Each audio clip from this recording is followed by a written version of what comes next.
Part 1. John Strawmeyer stood, an irate figure in faded overalls and sweat-whitened black shirt, apart from the others, his back to the weathered farm buildings and the line of yellowing woods and the cirrus-streaked blue October sky. He thrust out a work-gnarled hand accusingly. "That there heifer was worth $250, he clamored. "And that there dog was just like one of the family. And now look at him. I don't like to use profane language, but you'n's got to do something about this."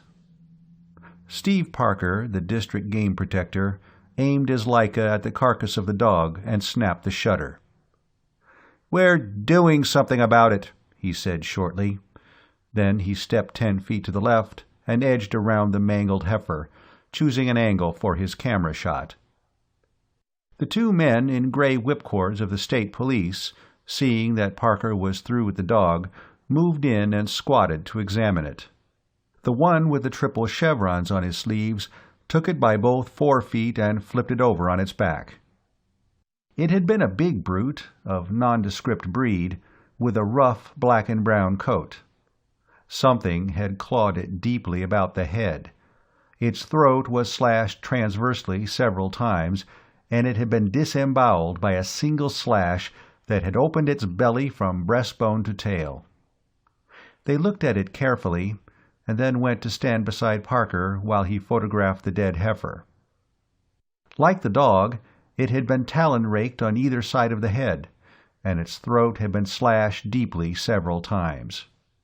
In addition, flesh had been torn from one flank in great strips. "I can't kill a bear out of season, no," Strawmeyer continued his plaint. "But a bear comes and kills my stock and my dog, and that there's all right. That's the kind of deal a farmer always gets in this state. I don't like to use profane language." "Then don't," Parker barked at him impatiently. "Don't use any kind of language. Just put it in your claim and shut up." He turned to the men in whipcords and gray Stetsons. "You boys seen everything?" he asked. "Then let's go." They walked briskly back to the barnyard, Strawmeyer following them, still vociferating about the wrongs of the farmer at the hands of a cynical and corrupt state government. They climbed into the state police car, the sergeant and the private in front, and Parker into the rear, laying his camera on the seat beside a Winchester carbine. "Weren't you pretty short with that fellow back there, Steve?" the sergeant asked as the private started the car. "Not too short." "I don't like to use profane language," Parker mimicked the bereaved heifer owner, and then he went on to specify, "I'm morally certain that he shot at least 4 illegal deer in the last year. When and if I ever get anything on him, he's going to be sorrier for himself than he is now." "They're the characters that always beef their heads off," the sergeant agreed. "You think that whatever did this was the same as the others?" "Yes. The dog must have jumped it while it was eating at the heifer. Some superficial scratches about the head, and deep cuts on the throat or belly. The bigger the animal, the farther front the big slashes occur. Evidently something grabs them by the head with front claws and slashes with hind claws. That's why I think it's a bobcat." "You know," the private said, "I saw a lot of wounds like that during the war. My outfit landed on Mindanao, where the guerrillas had been active, and this looks like bolo work to me." "The surplus stores are full of machetes and jungle knives," the sergeant considered. "I think I'll call up Doc Winters at the county hospital and see if all his squirrel fodder is present and accounted for." "But most of the livestock was eaten at, like the heifer," Parker objected. "By definition, nuts have abnormal tastes," the sergeant replied. "Or the eating might have been done later, by foxes." "I hope so. That'll let me out," Parker said. "Ha! Listen to the man," the private howled, stopping the car at the end of the lane. "He thinks a nut with a machete and a Tarzan complex is just good, clean fun. Which way now?" "Well, let's see." The sergeant had unfolded a quadrangle sheet. The game protector leaned forward to look at it over his shoulder. The sergeant ran a finger from one to another of a series of variously colored crosses which had been marked on the map. "Monday night, over here on Copperhead Mountain, that cow was killed," he said. "The next night, about 10 o'clock, that sheep flock was hit on this side of Copperhead, right about here. Early Wednesday night, that mule got slashed up in the woods back of the Weston farm. It was only slightly injured, must have kicked the Watset and got away, but the Watset wasn't too badly hurt because a few hours later it hit that turkey flock on the Reimer farm. And last night it did that." He jerked a thumb over his shoulder at the Strawmeyer farm. "See, following the ridges, working toward the southeast, avoiding open ground, killing only at night. Could be a bobcat at that." "Or Jinx's maniac with the machete," Parker agreed. "Let's go up by Hinman's Gap and see if we can see anything." They turned after a while into a rutted dirt road, which deteriorated steadily into a grass-grown track through the woods. Finally they stopped, and the private backed off the road. The three men got out, Parker with his Winchester, the sergeant checking the drum of a Thompson, and the private pumping a buckshot shell into the chamber of a riot gun. For half an hour they followed the brush-grown trail beside the little stream. Once they passed a dark gray commercial model Jeep back to one side. Then they came to the head of the gap. A man wearing a tweed coat, tan field boots, and khaki breeches was sitting on a log smoking a pipe. He had a bolt-action rifle across his knees, and a pair of binoculars hung from his neck. He seemed about 30 years old, and any Bobby Soxer's idol of the screen would have envied him the handsome regularity of his strangely immobile features. As Parker and the two state policemen approached, he rose, slinging his rifle, and greeted them. "Sergeant Haynes, isn't it?" he asked pleasantly. "Are you gentlemen out hunting the critter, too?" "Good afternoon, Mr. Lee. I thought that was your Jeep I saw down the road a little." The sergeant turned to the others. "Mr. Richard Lee, staying at the old Kinchwater place, the other side of Rutter's Fort. This is Mr. Parker, the district game protector, and Private Zinkowski." He glanced at the rifle. "Are you out hunting for it, too?" "Yes, I thought I might find something up here. What do you think it is?" "I don't know," the sergeant admitted. "It could be a bobcat, Canada lynx. Jink here has a theory that it's some escapee from the paper doll factory with a machete. Me, I hope not, but I'm not ignoring the possibility." The man with the matinee idol's face nodded. "It could be a lynx. I understand they're not unknown in this section." "We paid bounties on 2 in this county in the last year," Parker said. "Odd rifle you have there. Mind if I have a look at it?" "Not at all." The man who had been introduced as Richard Lee unslung and handed it over. "The chamber's loaded," he cautioned. "I never saw one like this," Parker said. "Foreign?" "I think so.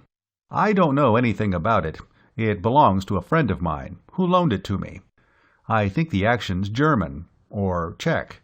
The rest of it's a custom job, by some West Coast gunmaker. It's chambered for some ultra-velocity wildcat load." The rifle passed from hand to hand. The three men examined it in turn, commenting admiringly. "You find anything, Mr. Lee?" the sergeant asked, handing it back. "Not a trace."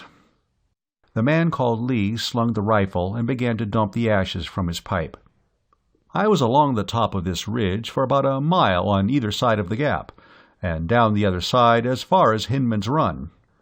I didn't find any tracks, or any indication of where it had made a kill." The game protector nodded, turning to Sergeant Haynes. "There's no use us going any farther," he said.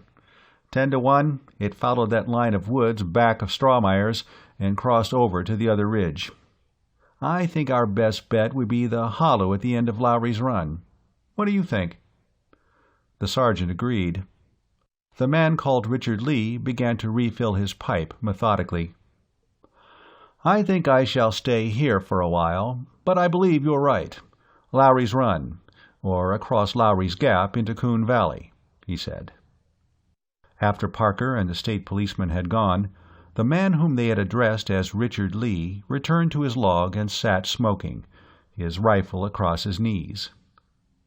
From time to time he glanced at his wristwatch and raised his head to listen. At length, faint in the distance, he heard the sound of a motor starting.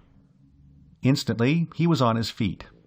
From the end of the hollow log on which he had been sitting, he produced a canvas musette bag. Walking briskly to a patch of damp ground beside the little stream, he leaned the rifle against a tree and opened the bag. First he took a pair of gloves of some greenish rubber-like substance and put them on, drawing the long gauntlets up over his coat sleeves. Then he produced a bottle and unscrewed the cap. Being careful to avoid splashing his clothes, he went about pouring a clear liquid upon the ground in several places. Where he poured, white vapors rose, and twigs and grass crumbled into brownish dust. After he had replaced the cap and returned the bottle to the bag, he waited for a few minutes, then took a spatula from the musette and dug where he had poured the fluid, prying loose 4 black, irregular-shaped lumps of matter, which he carried to the running water and washed carefully before wrapping them and putting them in the bag along with the gloves. Then he slung bag and rifle and started down the trail to where he had parked the jeep. Half an hour later, after driving through the little farming village of Rutter's Fort, he pulled into the barnyard of a run-down farm and backed through the open doors of the barn. He closed the double doors behind him and barred them from within. Then he went to the rear wall of the barn, which was much closer the front than the outside dimensions of the barn would have indicated. He took from his pocket a black object like an automatic pencil. Hunting over the rough plank wall, he found a small hole and inserted the pointed end of the pseudo-pencil, pressing on the other end. For an instant, nothing happened. Then a 10-foot square section of the wall receded 2 feet and slid noiselessly to one side.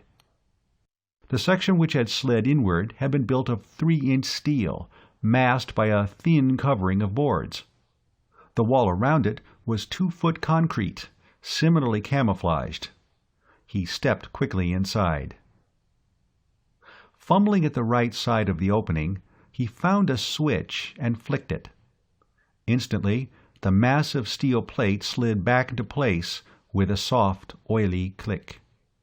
As it did, lights came on within the hidden room, disclosing a great semi-globe of some fine metallic mesh, 30 feet in diameter and 15 in height. There was a sliding door at one side of this. The man called Richard Lee opened and entered through it, closing it behind him. Then he turned to the center of the hollow dome, where an armchair was placed in front of a small desk below a large instrument panel. The gauges and dials on the panel, and the levers and switches and buttons on the desk control board were all lettered and numbered with characters not of the Roman alphabet or the Arabic notation, and within instant reach of the occupant of the chair, a pistol-like weapon lay on the desk. It had a conventional index finger trigger and a hand-fit grip. But instead of a tubular barrel, 2 slender parallel metal rods extended about 4 inches forward of the receiver, joined together at what would correspond to the muzzle by a streamlined knob of some light blue ceramic or plastic substance. The man with the handsome, immobile face deposited his rifle and musette on the floor beside the chair, and sat down. First, he picked up the pistol-like weapon and checked it. And then he examined the many instruments on the panel in front of him. Finally, he flicked a switch on the control board. At once, a small humming began from some point overhead. It wavered and shrilled and mounted in intensity, and then fell to a steady monotone. The dome about him flickered with a queer, cold iridescence and slowly vanished. The hidden room vanished, and he was looking into the shadowy interior of a deserted barn. The barn vanished. Blue sky appeared above, streaked with wisps of high cirrus cloud. The autumn landscape flickered unreally. Buildings appeared and vanished, and other buildings came and went in a twinkling. All around him half-seen shapes moved briefly and disappeared. Once, the figure of a man appeared inside the circle of the dome. He had an angry, brutal face, and he wore a black tunic piped with silver, and black breeches and polished black boots, and there was an insignia composed of a cross and thunderbolt on his cap. He held an automatic pistol in his hand. Instantly, the man at the desk snatched up his own weapon and thumbed off the safety. But before he could lift and aim it, the intruder stumbled and passed outside the force field which surrounded the chair and instruments. For a while there were fires raging outside, and for a while the man at the desk was surrounded by a great hall, with a high, vaulted ceiling through which figures flitted and vanished. For a while there were vistas of deep forests, always set in the same background of mountains, and always under the same blue cirrus-lace sky. There was an interval of flickering blue-white light of unbearable intensity. Then the man at the desk was surrounded by the interior of vast industrial works. The moving figures around him slowed and became more distinct. For an instant, the man in the chair grinned as he found himself looking into a big washroom, where a tall, blonde girl was taking a shower bath, and a pert little redhead was vigorously drying herself with a towel. The dome grew visible, coruscating with many-colored lights, and then the humming died, and the dome became a cold and inert mesh of fine white metal. A green light above flashed on and off slowly.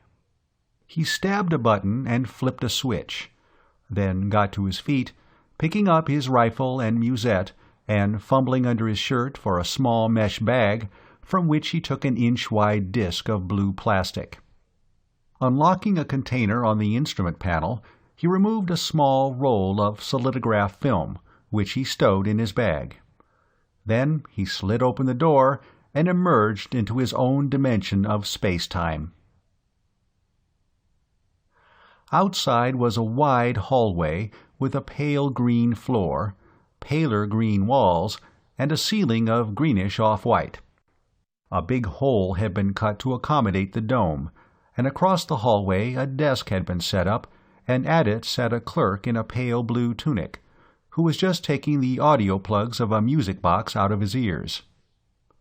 A couple of policemen in green uniforms, with ultrasonic paralyzers dangling by thongs from their left wrists, and holstered sigma-ray needlers, like the one on the desk inside the dome, were kidding with some girls in vivid orange and scarlet and green smocks. One of these, in bright green, was a duplicate of the one he had seen rubbing herself down with a towel.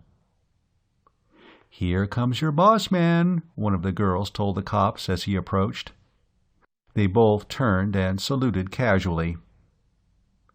The man who had lately been using the name of Richard Lee responded to their greeting and went to the desk.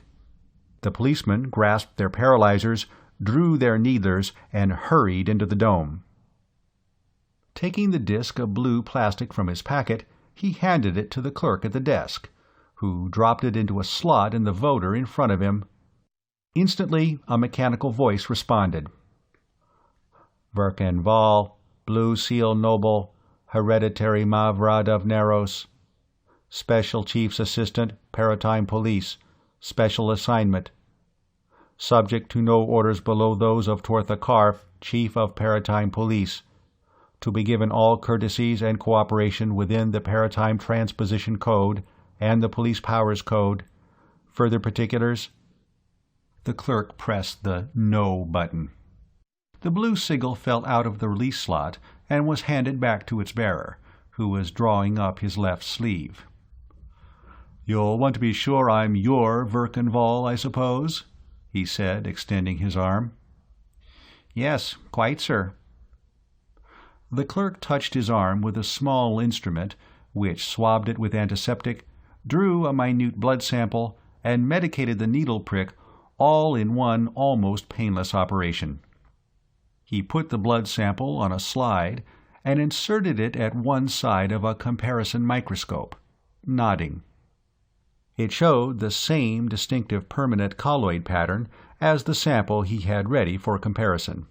The colloid pattern given in infancy by injection to the man in front of him, to set him apart from all the myriad other Verkenvals on every other probability line of paratime. "Right, sir," the clerk nodded. The two policemen came out of the dome, their needlers holstered and their vigilance relaxed. They were lighting cigarettes as they emerged. "It's all right, sir," one of them said. "You didn't bring anything in with you this trip." The other cop chuckled. "Remember that fifth-level wild man who came in on the freight conveyor at Jandar last month?" he asked. If he was hoping that some of the girls would want to know what wild man, it was a vain hope. With a Blue Seal Mavrat around, what chance did a couple of ordinary coppers have? The girls were already converging on Verkenval. "When are you going to get that monstrosity out of our restroom?" the little redhead in green coveralls was demanding. "If it wasn't for that thing, I'd be taking a shower right now." "You were just finishing one about 50 paraseconds off when I came through," Verkenval told her. The girl looked at him in obviously feigned indignation. "Why, you parapeeper!" Verkenval chuckled and turned to the clerk. "I want a strato-rocket and pilot for Durgabar right away. Call Durgabar Paratime Police Field and give them my ETA. Have an air taxi meet me, and have the chief notified that I'm coming in.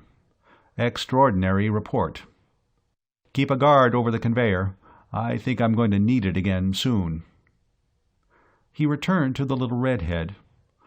"Want to show me the way out of here, to the rocket field?" he asked. Outside, on the open landing field, Verkenval glanced up at the sky, then looked at his watch. It had been 20 minutes since he had backed the jeep into the barn on that distant other timeline. The same delicate lines of white cirrus were etched across the blue above. The constancy of the weather, even across 200,000 para-years of perpendicular time, never failed to impress him. The long curve of the mountains was the same, and they were mottled with the same autumn colors. But where the little village of Rudder's Fort stood on that other line of probability, the white towers of an apartment city rose, the living quarters of the plant personnel. Part 2. The rocket that was to take him to headquarters was being hoisted with a crane and lowered into the firing stand, and he walked briskly toward it, his rifle and musette slung. A boyish-looking pilot was on the platform, opening the door of the rocket. He stood aside for Verkenval to enter, then followed and closed it, dogging it shut while his passenger stowed his bag and rifle and strapped himself into a seat. "Durgabar Commercial Terminal, sir?" the pilot asked, taking the adjoining seat at the controls. "Paratime Police Field, back of the Paratime Administration Building." "Right, sir. 20 seconds to blast when you're ready." "Ready now." Verkenval relaxed, counting seconds subconsciously. The rocket trembled, and Verkenval felt himself being pushed gently back against the upholstery. The seats and the pilot's instrument panel in front of them swung on gimbals, and the finger of the indicator swept slowly over a 90-degree arc as the rocket rose and leveled. By then, the high cirrus clouds Verkenval had watched from the field were far below. They were well into the stratosphere. There would be nothing to do now for the 3 hours in which the rocket sped northward across the pole and southward to Durgabar. The navigation was entirely in the electronic hands of robot controls. Verkenval got out his pipe and lit it. The pilot lit a cigarette. "That's an odd pipe, sir," the pilot said. "Out-time item?" "Yes, 4th probability level.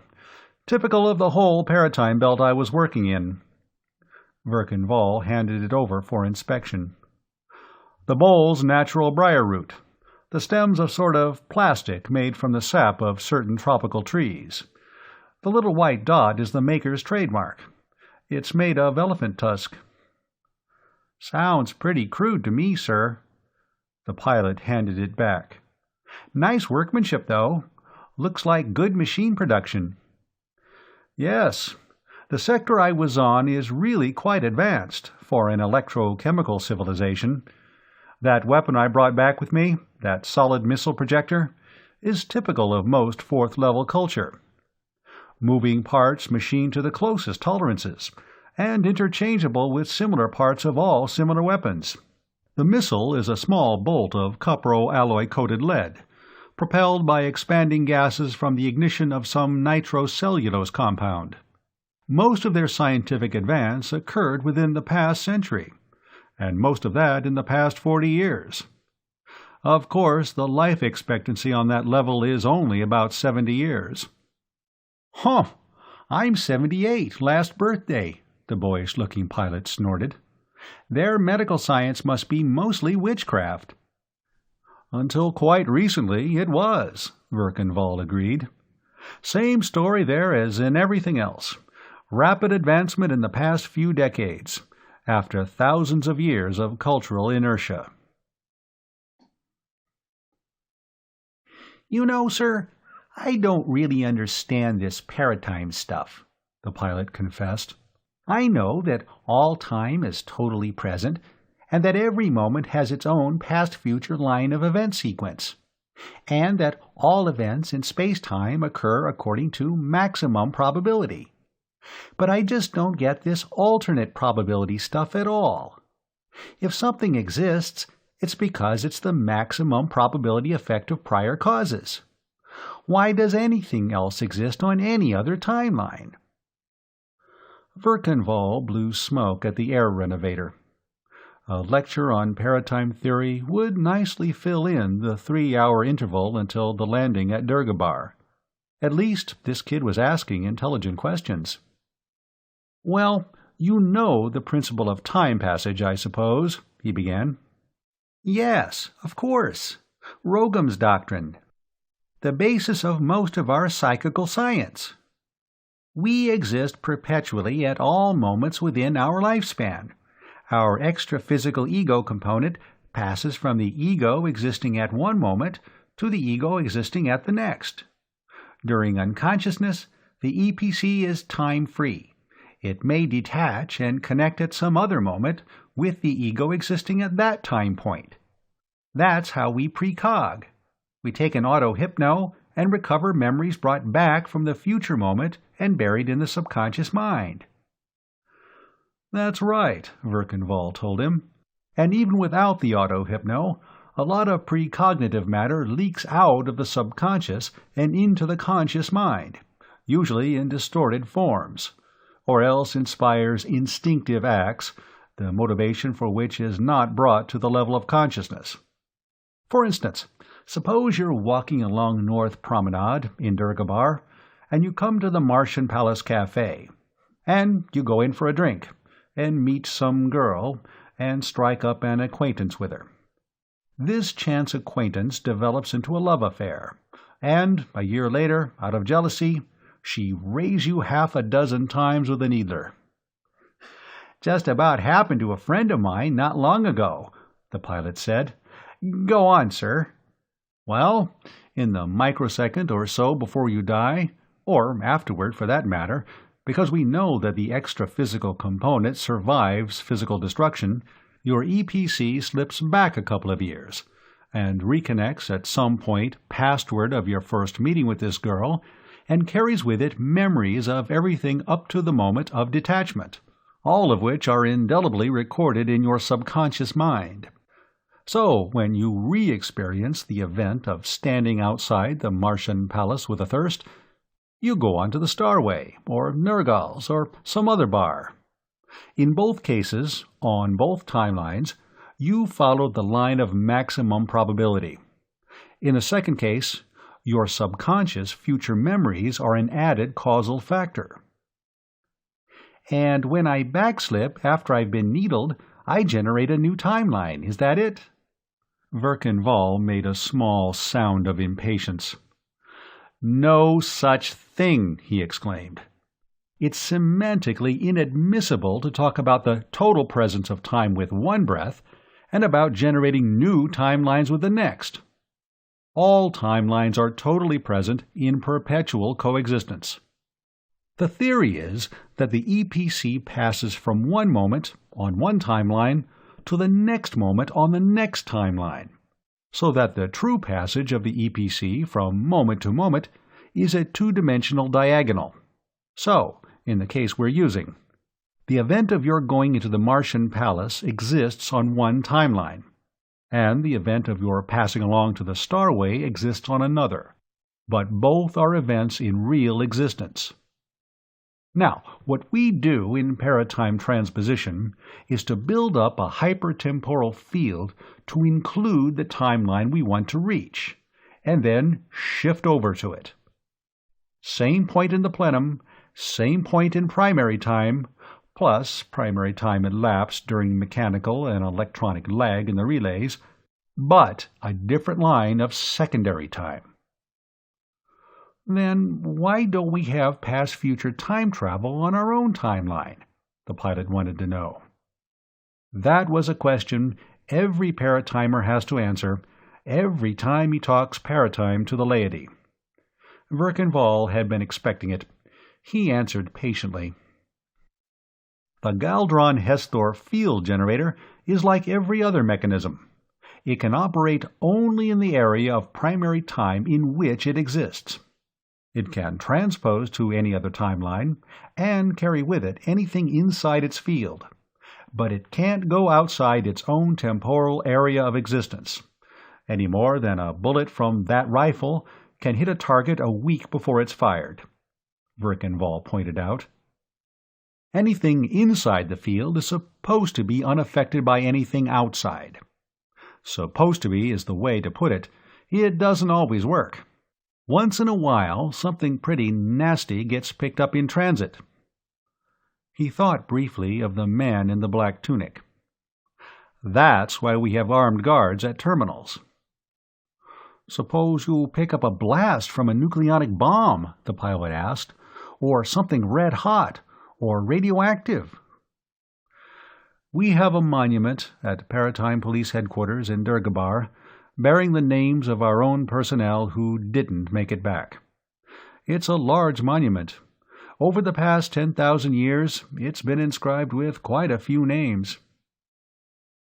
You can have it. I'll stick to rockets, the pilot replied.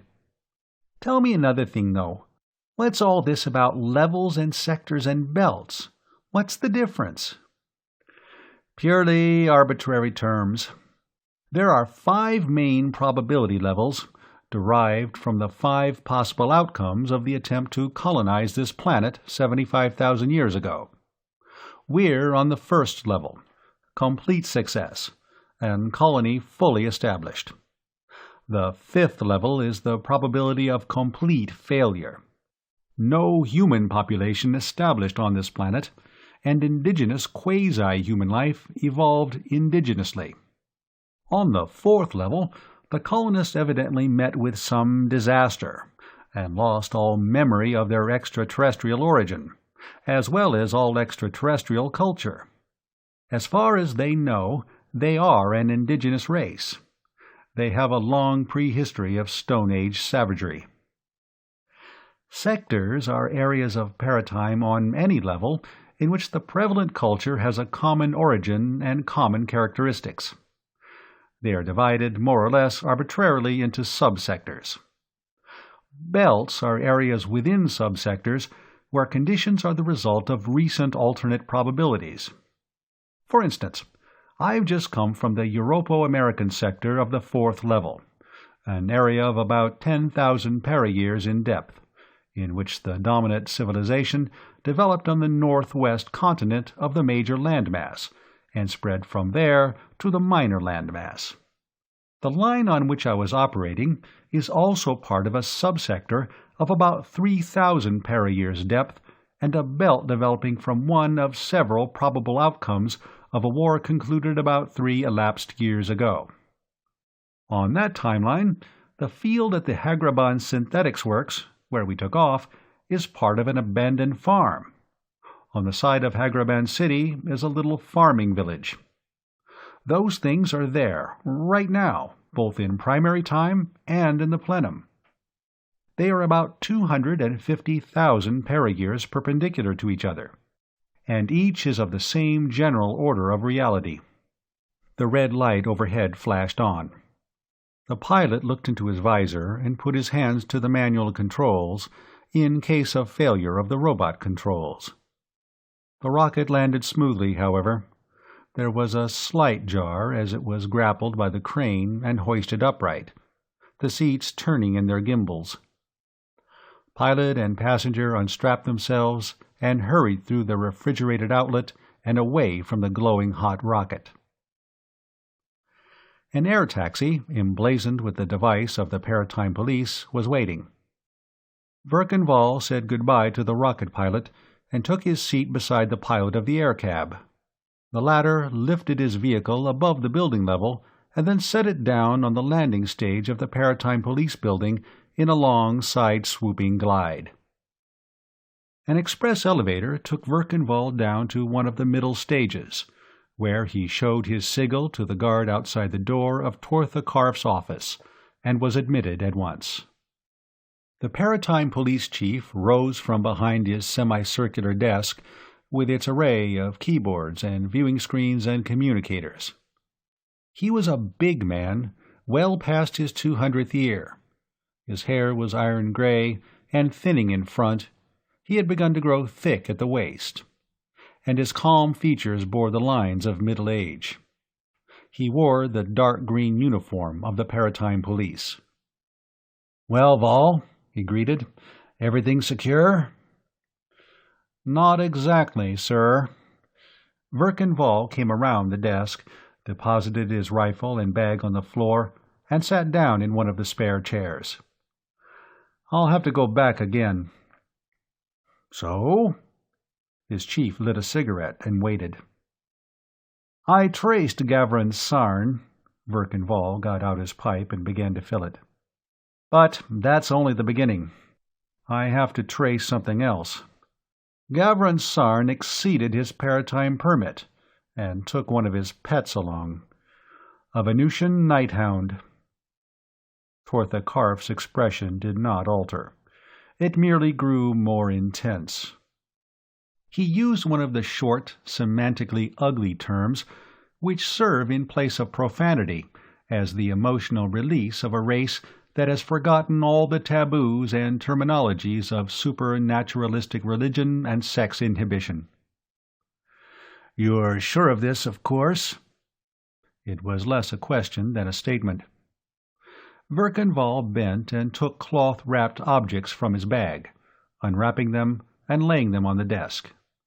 They were casts, in hard black plastic, of the footprints of some large three-toed animal. "What do these look like, sir?" he asked.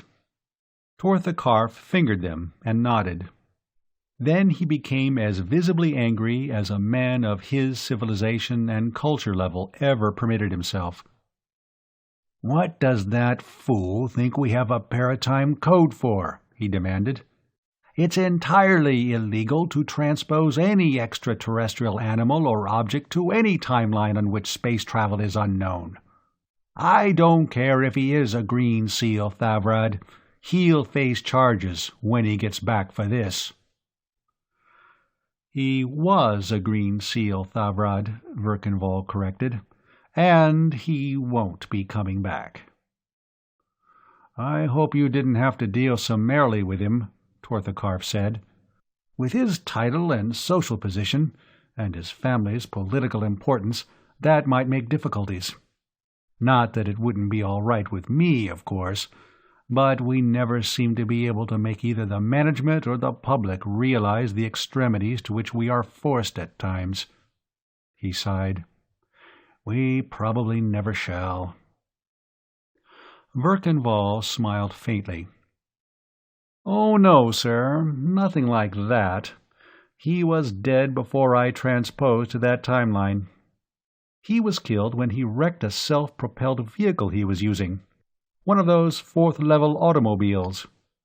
I posed as a relative, and tried to claim his body for the burial ceremony observed on that cultural level, but was told that it had been completely destroyed by fire when the fuel tank of his automobile burned. I was given certain of his effects which had passed through the fire. I found his sigil concealed inside what appeared to be a cigarette case." He took a green disc from the bag and laid it on the desk. "There's no question. Gavran Sarn died in the wreck of that automobile." "And the Night Hound?" "It was in the car with him, but it escaped. You know how fast those things are. I found that track," he indicated one of the black casts, "in some dried mud near the scene of the wreck. As you see, the cast is slightly defective. The others were fresh this morning when I made them." "And what have you done so far?" "I rented an old farm near the scene of the wreck and installed my field generator there. It runs through to the Hagraban Synthetics Works, about 100 miles east of Thalna Jarvazar. I have my This-Line terminal in the girls' restroom at the Durable Plastics Factory. Handled that on a local police power writ. Since then, I've been hunting for the Night Hound. I think I can find it, but I'll need some special equipment and a hypnomech indoctrination. That's why I came back." "Has it been attracting any attention?" Torthakarf asked anxiously. "Killing cattle in the locality, causing considerable excitement. Fortunately, it's a locality of forested mountains and valley farms, rather than a built-up industrial district. Local police and wild game protection officers are concerned. All the farmers excited and going armed. The theory is that it's either a wildcat of some sort or a maniac armed with a cutlass. Either theory would conform, more or less, to the nature of its depredations. Nobody has actually seen it." "That's good." Torthakarf was relieved. "Well, you'll have to go and bring it out, or kill it and obliterate the body. You know why as well as I do." "Certainly, sir," Verkenval replied. "In a primitive culture, things like this would be assigned supernatural explanations, and embedded in the locally accepted religion. But this culture, while nominally religious, is highly rationalistic in practice. Typical lag effect, characteristic of all expanding cultures. And this Europo-American sector really has an expanding culture. 150 years ago, the inhabitants of this particular timeline didn't even know how to apply steam power. Now they've begun to release nuclear energy in a few crude forms." Torthakarf whistled softly. "That's quite a jump. There's a sector that'll be in for trouble in the next few centuries." "That is realized locally, sir." Verkenval concentrated on relighting his pipe for a moment, then continued. "I would predict space travel on that sector within the next century. Maybe the next half-century, at least to the moon. And the art of taxidermy is very highly developed. Now, suppose some farmer shoots that thing. What would he do with it, sir?" Tortha Karf grunted. "Nice logic, Vol.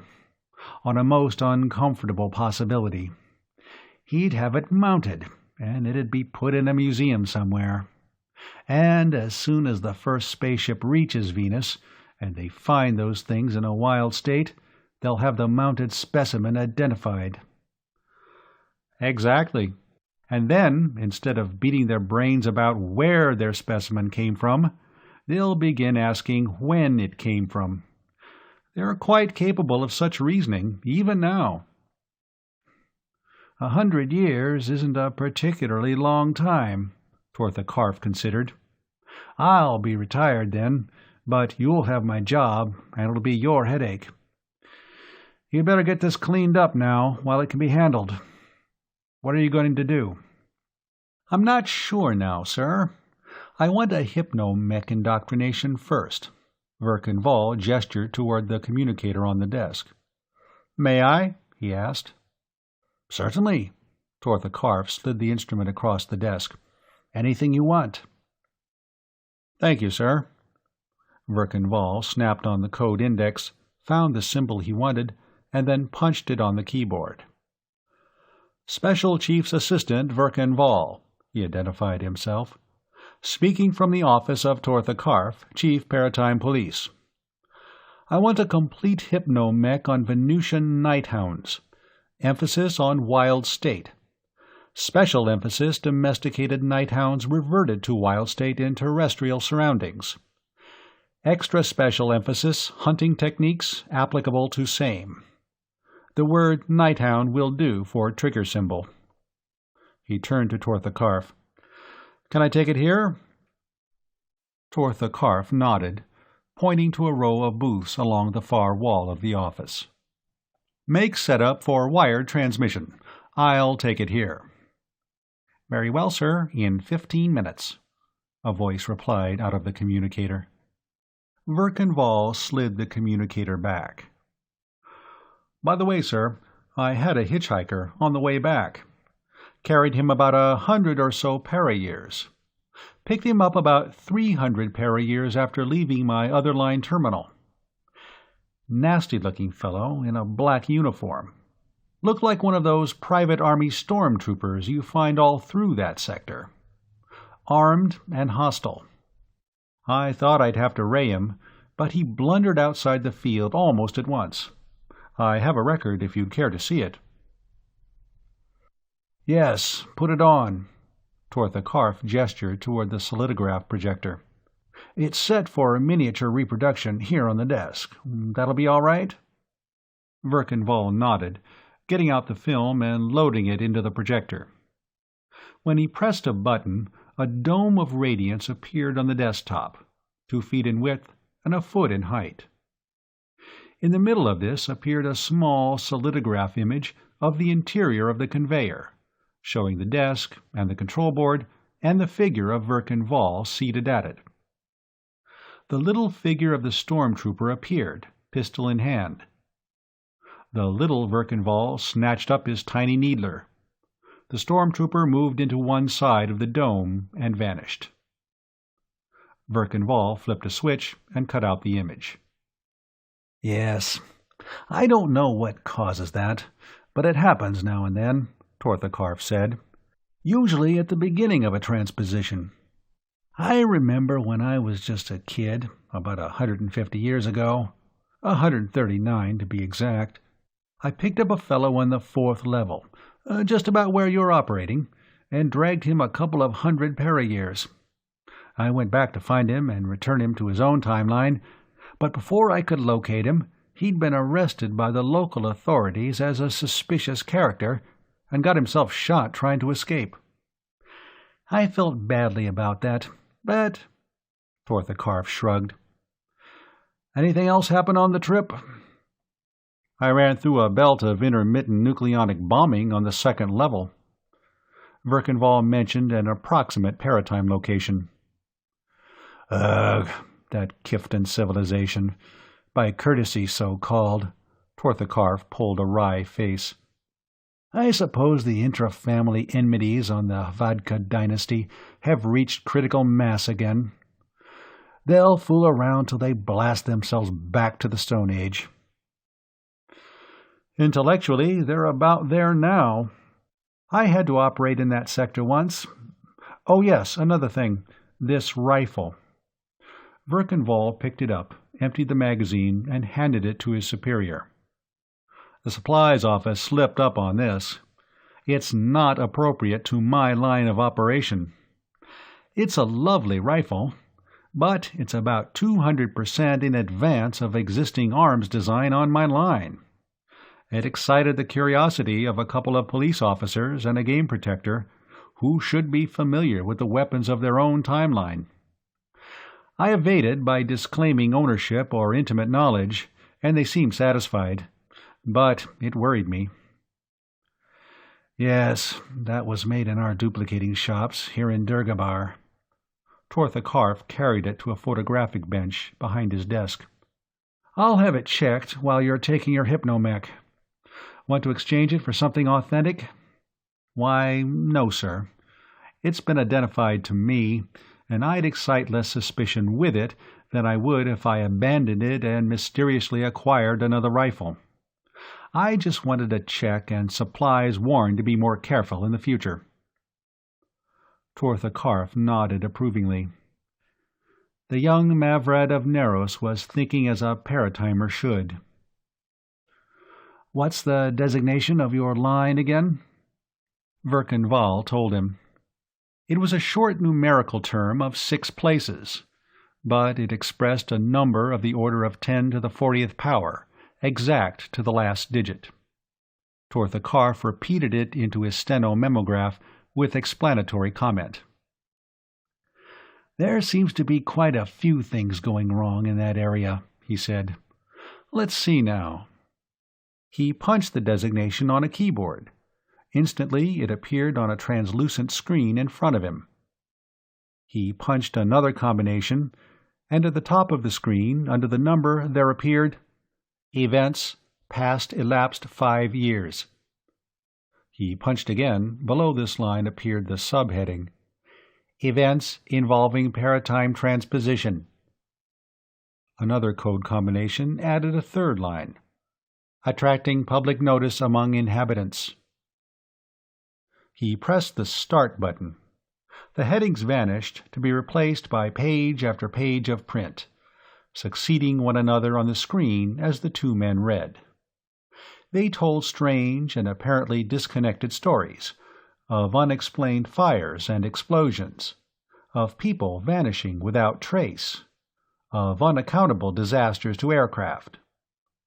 There were many stories of an epidemic of mysterious, disc-shaped objects seen in the sky, singly or in numbers. To each account was appended one or more reference numbers. Sometimes Tortha Karf or Verkenval would punch one of these and read, on an adjoining screen, the explanatory material referred to. Finally, Tortha Karf leaned back and lit a fresh cigarette. Yes, indeed, Vol. Very definitely we will have to take action in the matter of the runaway nighthound of the late Gavron Sarn, he said. I'd forgotten that was the timeline onto which the Ardrath expedition launched those anti-grav discs.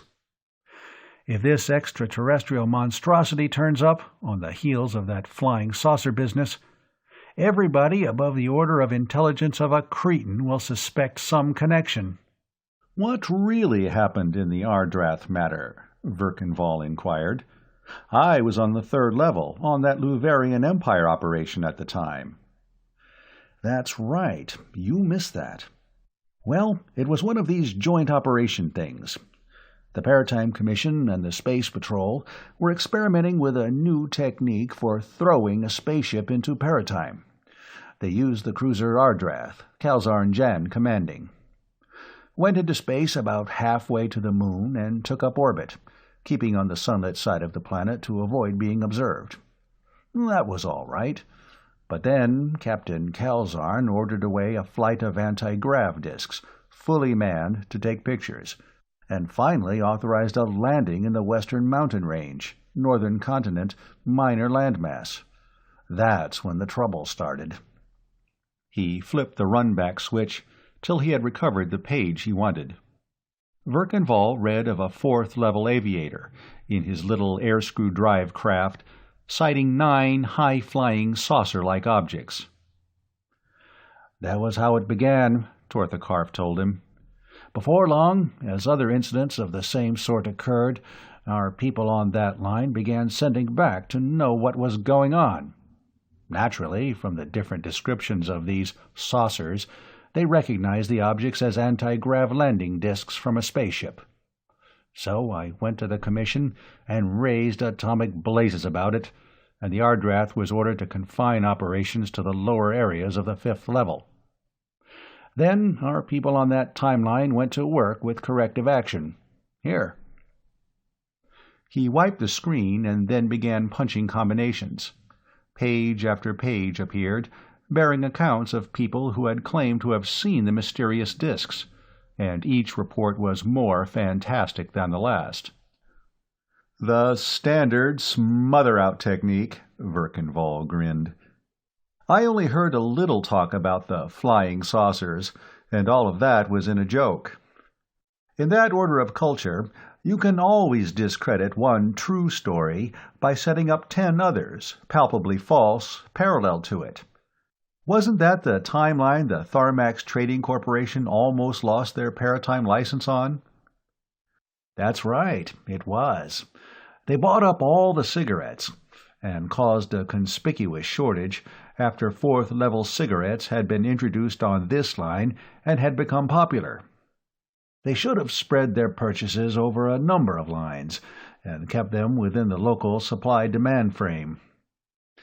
And they also got into trouble with the local government for selling unrationed petrol and automobile tires. We had to send in a special operations group, and they came closer to having to engage in out-time local politics than I care to think of."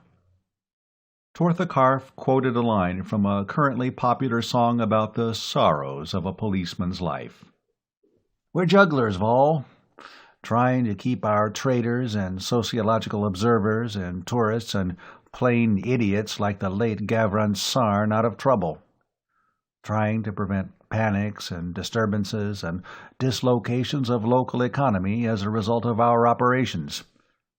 Trying to keep out of out-time politics, and at all times, at all costs and hazards, by all means, guarding the secret of paratime transposition. Sometimes I wish Galdron Karf and Hesthor Grom had strangled in their cradles." Verkenval shook his head. "No, Chief," he said.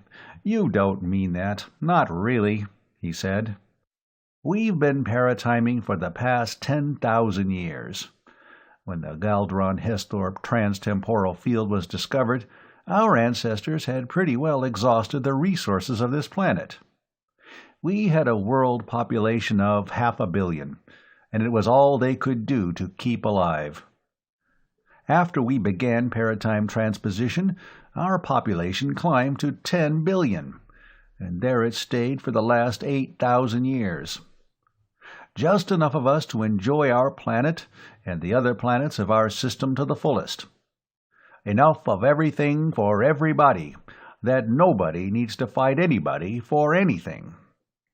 We've tapped the resources of those other worlds on other timelines, a little here, a little there, and not enough to really hurt anybody. We've left our mark in a few places, the Dakota Badlands and the Gobi on the 4th level, for instance, but we've done no great damage to any of them. Except the time they blew up half the southern island continent over about 500 para-years on the 3rd level, Torthakarf mentioned. "Regrettable accident, to be sure," Verkenval conceded. "And look how much we've learned from the experiences of those other timelines. During the crisis, after the 4th Interplanetary War, we might have adopted Palnar Sarn's dictatorship of the chosen scheme, if we hadn't seen what an exactly similar scheme had done on the Jack Haka civilization on the second level. When Palnar Sarn was told about that, he went into Paratime to see for himself, and when he returned, he renounced his proposal in horror. Tortha Karf nodded. He wouldn't be making any mistake in turning his post over to the Mavrad of Neros on his retirement. "Yes, Val, I know," he said. "But when you've been at this desk as long as I have, you'll have a sour moment or two now and then, too." A blue light flashed over one of the booths across the room. Verkan Vall got to his feet, removing his coat and hanging it on the back of his chair, and crossed the room, rolling up his left shirt sleeve. There was a relaxer chair in the booth, with a blue plastic helmet above it. He glanced at the indicator screen to make sure he was getting the indoctrination he called for, and then sat down in the chair and lowered the helmet over his head, inserting the earplugs and fastening the chin strap. Then he touched his left arm with an injector which was lying on the arm of the chair, and at the same time flipped the starter switch. Soft, slow music began to chant out of the earphones. The insidious fingers of the drug blocked off his senses one by one. The music diminished, and the words of the hypnotic formula lulled him to sleep. He woke, hearing the lively strains of dance music. For a while he lay relaxed. Then he snapped off the switch, took out the earplugs, removed the helmet, and rose to his feet. Deep in his subconscious mind was the entire body of knowledge about the Venusian nighthound. He mentally pronounced the word, and at once it began flooding into his conscious mind. He knew the animal's evolutionary history, its anatomy, its characteristics, its dietary and reproductive habits, how it hunted, how it fought its enemies, how it eluded pursuit, and how best it could be tracked down and killed. He nodded. Already a plan for dealing with Gavron Sarn's renegade pet was taking shape in his mind. He picked up a plastic cup from the dispenser, filled it from a cooler tap with amber-colored spiced wine, and drank, tossing the cup into the disposal bin. He placed a fresh injector on the arm of the chair, ready for the next user of the booth. Then he emerged, glancing at his fourth-level wristwatch and mentally translating to the first-level timescale. 3 hours had passed. There had been more to learn about his quarry than he had expected. Tortha Karf was sitting behind his desk, smoking a cigarette. It seemed as though he had not moved since Verkan Vall had left him, though the special agent knew that he had dined, attended several conferences, and done many other things. "I checked up on your hitchhiker, Val," the chief said. "We won't bother about him. He's a member of something called the Christian Avengers, one of those typical Europo-American race and religious hate groups. He belongs in a belt that is the outcome of the Hitler victory of 1940, whatever that was. Something unpleasant, I dare say. We don't owe him anything. People of that sort should be stepped on, like cockroaches. And he won't make any more trouble on the line where you dropped him than they have there already. It's in a belt of complete social and political anarchy. Somebody probably shot him as soon as he emerged, because he wasn't wearing the right sort of uniform. 1940 what, by the way? Elapsed years since the birth of some religious leader, Verkan Vall explained. And did you find out about my rifle? Oh, yes. It's reproduction of something that's called a Sharps Model 37-235 Electrospeed Express. Made on an adjoining paratime belt by a company that went out of business 67 years ago, elapsed time, on your line of operation. What made the difference was the Second War between the states. I don't know what that was either. I'm not too well up on fourth-level history. But whatever, your line of operation didn't have it. Probably just as well for them, though they very likely had something else, as bad or worse. I put in a complaint to supplies about it, and you got some more ammunition and reloading tools. Now, tell me what you're going to do about this Nighthound business." Tortha Karf was silent for a while after Verkenval had finished. "You're taking some awful chances, Vol," he said at length. "The way you plan doing it, the advantages will all be with the Nighthound. Those things can see as well at night as you can in daylight. I suppose you know that, though. You're the Nighthound specialist now." "Yes, but they're accustomed to Venus hotland marshes. It's been dry weather for the last 2 weeks, all over the northeastern section of the northern continent. I'll be able to hear it, long before it gets close to me. And I'll be wearing an electric headlamp. When I snap that on, it'll be dazzled for a moment." "Well, as I said, you're the Nighthound specialist. There's the communicator. Order anything you need." He lit a fresh cigarette from the end of the old one before crushing it out. "But be careful, Vol. It took me close to 40 years to make a paratimer out of you. I don't want to have to repeat the process with somebody else before I can retire." Part 3. The grass was wet as Verkenval, who reminded himself that here he was called Richard Lee, crossed the yard from the farmhouse to the ramshackle barn in the early autumn darkness. It had been raining that morning when the strato-rocket from Durgabar had landed him at the Hegraban Synthetic Works on the first level. Unaffected by the probabilities of human history, the same rain had been coming down on the old Kinchwalter farm near Rudder's Fort on the fourth level, and it had persisted all day in a slow, deliberate drizzle. He didn't like that. The woods would be wet, muffling his quarry's footsteps and canceling his only advantage over the night prowler he hunted. He had no idea, however, of postponing the hunt. If anything, the rain had made it all the more imperative that the Nighthound be killed at once. At this season, a falling temperature would speedily follow. The Nighthound, a creature of the hot Venus marshes, would suffer from the cold, and, taught by years of domestication to find warmth among human habitations, it would invade some isolated farmhouse, or worse, one of the little valley villages. If it were not killed tonight, the incident he had come to prevent would certainly occur. Going to the barn, he spread an old horse blanket on the seat of the jeep, laid his rifle on it, and then backed the jeep outside.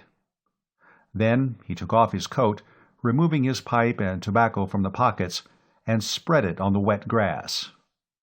He unwrapped a package and took out a small plastic spray gun he had brought with him from the first level, aiming it at the coat and pressing the trigger until it blew itself empty.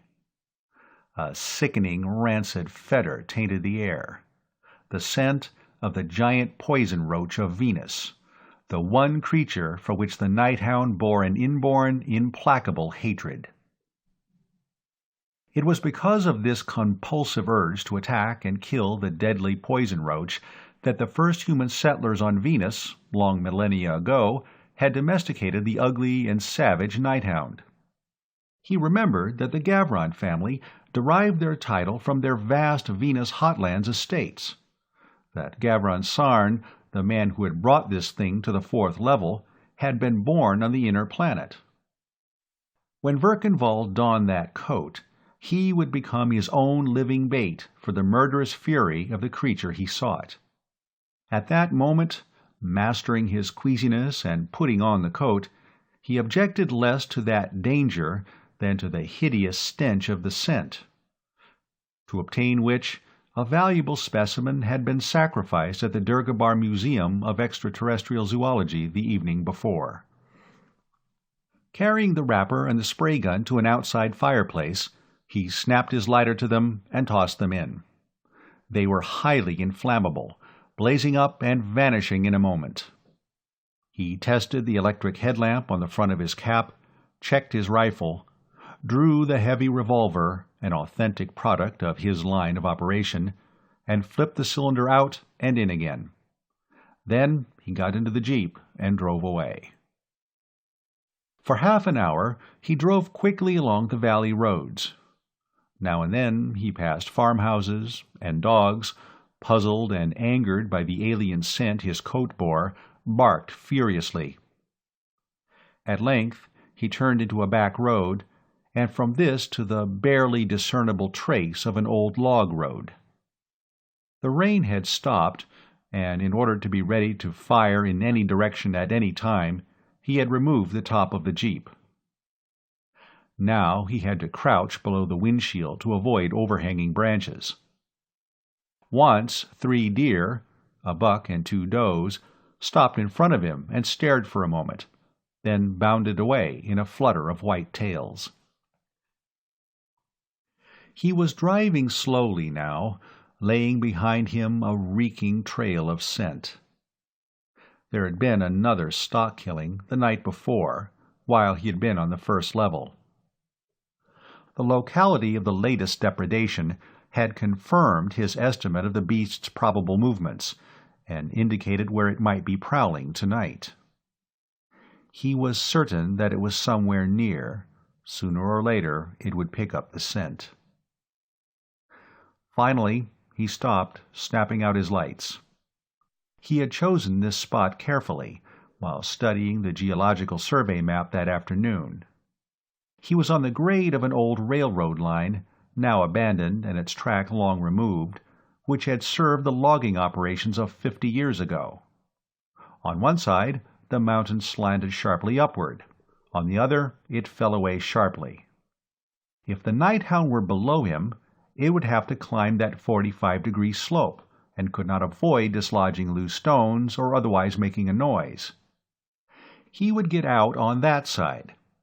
If the nighthound were above him, the Jeep would protect him when it charged. He got to the ground, thumbing off the safety of his rifle, and an instant later he knew that he had made a mistake which could easily cost him his life. A mistake from which neither his comprehensive logic nor his hypnotically acquired knowledge of the beast's habits had saved him. As he stepped to the ground, facing toward the front of the Jeep, he heard a low, whining cry behind him, and a rush of padded feet. He whirled, snapping on the headlamp with his left hand and thrusting out his rifle pistol-wise in his right. For a split second he saw the charging animal, its long, lizard-like head split in a toothy grin, its talon-tipped forepaws extended. He fired, and the bullet went wild. The next instant, the rifle was knocked from his hand. Instinctively, he flung up his left arm to shield his eyes. Claws raked his left arm and shoulder. Something struck him heavily along the left side, and his cap light went out as he dropped and rolled under the Jeep, drawing in his legs and fumbling under his coat for the revolver. In that instant he knew what had gone wrong. His plan had been entirely too much of a success. The nighthound had winded him as he had driven up the old railroad grade, and had followed. Its best running speed had been just good enough to keep it 100 or so feet behind the Jeep, and the motor noise had covered the padding of its feet. In the few moments between stopping the little car and getting out, the nighthound had been able to close the distance and spring upon him. It was characteristic of first-level mentality that Verkenval wasted no moments on self-reproach or panic. While he was still rolling under his Jeep, his mind had been busy with plans to retrieve the situation. Something touched the heel of one boot, and he froze his leg into immobility, at the same time trying to get the big Smith & Wesson free. The shoulder holster, he found, was badly torn, though made of the heaviest skirting leather, and the spring which retained the weapon in place had been wrenched and bent until he needed both hands to draw. The 8-inch slashing claw of the nighthound's right intermediary limb had raked him. Only the instinctive motion of throwing up his arm, and the fact that he wore the revolver in a shoulder holster, had saved his life. The nighthound was prowling around the Jeep, whining frantically. It was badly confused. It could see quite well, even in the close darkness of the starless night. Its eyes were of a nature capable of perceiving infrared radiations as light. There were plenty of these. The Jeep's engine, lately running on four-wheel drive, was quite hot. Had he been standing alone, especially on this raw, chilly night, Verkenval's own body heat would have lighted him up like a jack-o'-lantern. Now, however, the hot engine above him masked his own radiations. Moreover, the poison roach scent on his coat was coming up through the floorboard and mingling with the scent on the seat. Yet the Nighthound couldn't find the 2.5-foot insect-like thing that should have been producing it. Verkenval lay motionless, wondering how long the next move would be in coming. Then he heard a thud above him, followed by a furious tearing as the Nighthound ripped the blanket and began rending at the seat cushion. "Hope it gets a paw full of seat springs," Verkenval commented mentally. He had already found a stone about the size of his 2 fists, and another slightly smaller, and had put one in each of the side pockets of the coat. Now he slipped his revolver into his waist belt and writhed out of the coat, shedding the ruined shoulder holster at the same time. Wriggling on the flat of his back, he squirmed between the rear wheels until he was able to sit up behind the Jeep. Then, swinging the weighted coat, he flung it forward, over the Nighthound and the Jeep itself, at the same time drawing his revolver. Immediately, the Nighthound, lured by the sudden movement of the principal source of the scent, jumped out of the Jeep and bounded after the coat, and there was considerable noise in the brush on the lower side of the railroad grade. At once, Verkenval swarmed into the Jeep and snapped on the lights. His stratagem had succeeded beautifully. The stinking coat had landed on the top of a small bush, about 10 feet in front of the Jeep and 10 feet from the ground. The Nighthound, erect on its haunches, was reaching out with its front paws to drag it down and slashing angrily at it with its single-clawed intermediary limbs. Its back was to Verkenval. His sights clearly defined by the lights in front of him, the paratimer centered them on the base of the creature's spine, just above its secondary shoulders, and carefully squeezed the trigger. The big .357 Magnum bucked in his hand and belched flame and sound. If only these fourth-level weapons weren't so confoundedly boisterous. And the Nighthound screamed and fell. Recocking the revolver, Verkenval waited for an instant, then nodded in satisfaction. The beast's spine had been smashed, and its hindquarters, and even its intermediary fighting limbs, had been paralyzed. He aimed carefully for a second shot, and fired into the base of the thing's skull. It quivered and died. Getting a flashlight, he found his rifle, sticking muzzle down in the mud a little behind and to the right of the Jeep, and swore briefly in the local fourth-level idiom. For Verkenval was a man who loved good weapons, be they sigma-ray needlers, neutron disruption blasters, or the solid missile projectors of the lower levels. By this time, he was feeling considerable pain from the claw wounds he had received. He peeled off his shirt and tossed it over the hood of the Jeep.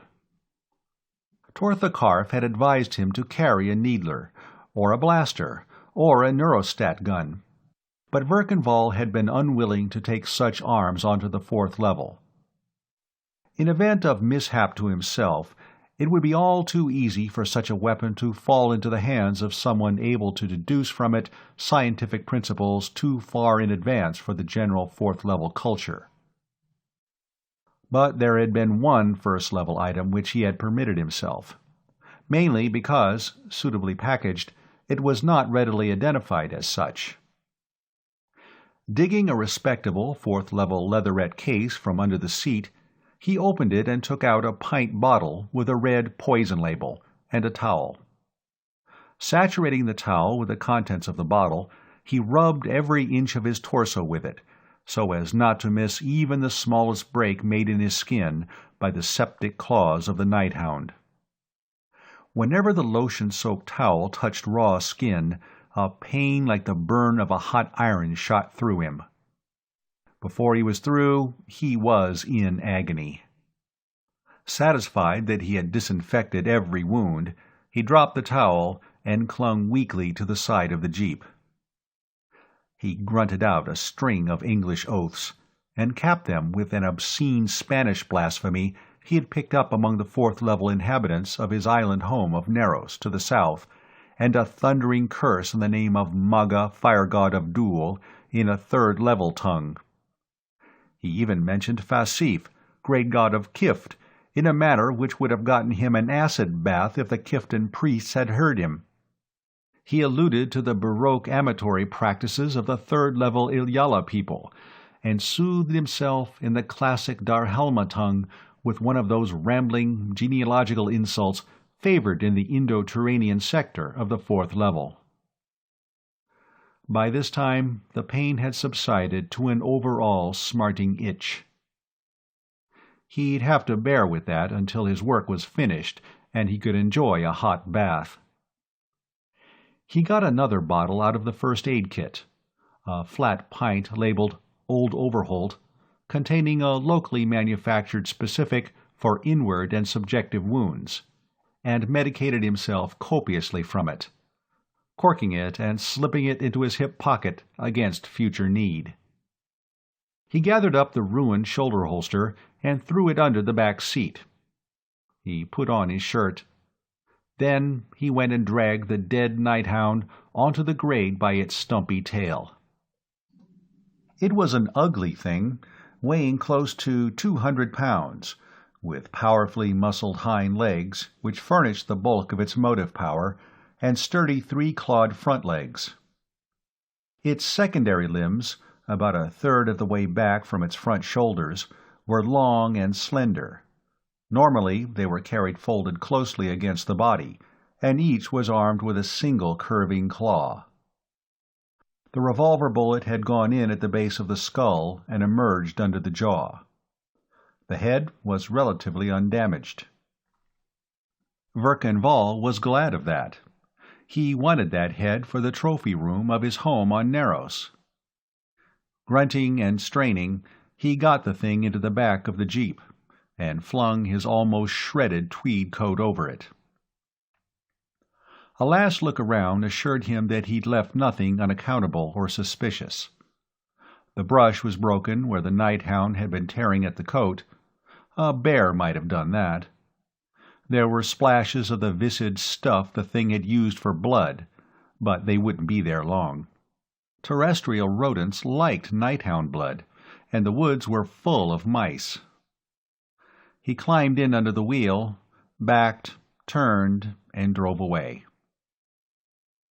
Inside the Paratime Transposition Dome, Verkanval turned from the body of the nighthound, which he had just dragged in, and considered the inert form of another animal, a stump-tailed, tuft-eared, tawny Canada lynx.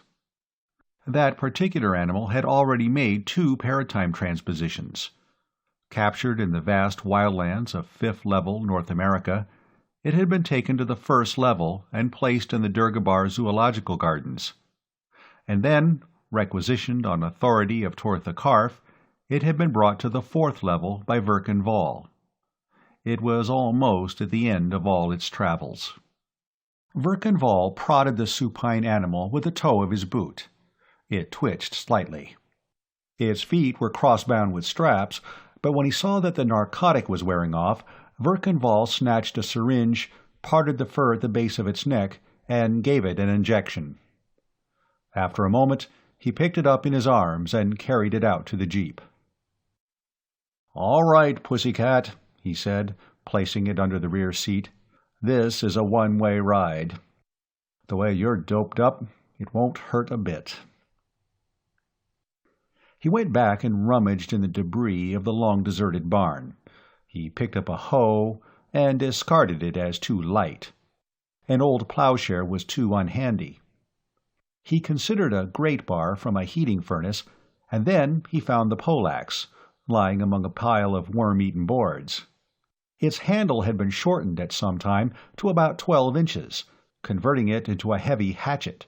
He weighed it and tried it on a block of wood, and then, making sure that the secret door was closed, he went out again and drove off. An hour later he returned. Opening the secret door, he carried the ruined shoulder holster and the straps that had bound the bobcat's feet and the axe, now splotched with blood and tawny cat hairs, into the dome. Then he closed the secret room and took a long drink from the bottle on his hip. The job was done. He would take a hot bath and sleep in the farmhouse till noon, and then he would return to the first level. Maybe Tortha Karf would want him to come back here for a while. The situation on this timeline was far from satisfactory, even if the crisis threatened by Gavran Sarn's renegade pet had been averted. The presence of a chief's assistant might be desirable. At least he had a right to expect a short vacation. He thought of the little redhead at the Hagraban Synthetics Works. What was her name? Something Kara. Morven Kara, that was it. She'd be coming off shift about the time he'd make first level tomorrow afternoon. The claw wounds were still smarting vexatiously. A hot bath and a night's sleep. He took another drink, lit his pipe, picked up his rifle, and started across the yard to the house. Private Zinkowski cradled the telephone and got up from the desk, stretching. He left the orderly room and walked across the hall to the recreation room, where the rest of the boys were loafing. Sergeant Haynes, in a languid gin-rummy game with Corporal Connor, a sheriff's deputy, and a mechanic from the service station down the road, looked up. "Well, Sarge, I think we can write off those stock killings," the private said. "Yeah?" The sergeant's interest quickened. "Yeah. I think the Watsits had it. I just got a buzz from the railroad cops at Logansport.